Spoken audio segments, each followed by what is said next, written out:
Assalomu alaykum, kanalimga xush kelibsizlar. Kanalimga kuzatuvchilari hamda qadrdon do'stlari va mehmonlari.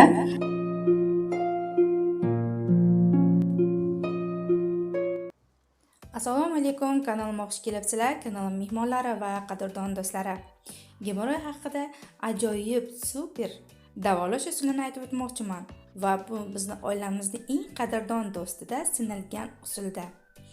Mana oilamizning qadrdon do'stida juda ham og'riqli gemoroy bo'lgani uchun doktorlar oxirgi tashxis operatsiya degandi va u sharoitida tabib onamiz davolab ko'rsatdi. Bir dona qaynatilgan tuxum va asaldan foydalanib 2 oy ichida eng og'irli bosqichdagi gemoroyni davoladi. Va sizlarga ham tavsiya qilib qolish uchun video tayyorladim. Chala qaynatib pishirilgan tuxumni po'stlog'i bilan o'rtadan avaylab kesib olamiz. Po'stini artib tashlamaymiz. Tuxumga qaynatilish davomida tuz solinmaydi. Oddiy suvga qaynatiladi. Yarimta tuxum 1 kunga yetadi. O'sha muolajaga 5 ta tuxum yetadi. 5 ta tuxum bilan gemoroydan umuman xalos bo'lasiz. Mana shunday sarig'ani mana ko'rib turganingizdek yaxshi pishmagan, sarig'i hali xom. Shuni olamiz va sarig'i to'lgan joygacha asal solib olamiz. Mana asal soldim. Endi yaxshilab uni aralashtiramiz. Avvallab juda ham tuxumni oqi hali yumshoq va issiq.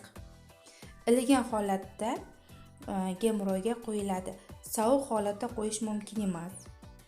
Mana shunday avvallabgina qo'yilib, shunday aralashtirib olamiz. Juda ham ehtiyot bo'lish kerak, chunki tuxum hali juda ham yumshoq va tez sinib ketuvchi, chunki hali yaxshi qotmagan. Mana yaqinroqdan ko'rsataman. Mana shu holatda 1 oy davomida 1 kunda 2 mahal dam olgan vaqtida gemoroyga qo'yganda ham asablarni tinchlantiradi va juda ham tez samarasi ko'rsatiladi. Gemoroy og'riganda nerv juda ham qattiq og'riydi va orqa tomir hamda odamning bel og'rig'i, oyoq og'rig'i ham bezovta qiladi.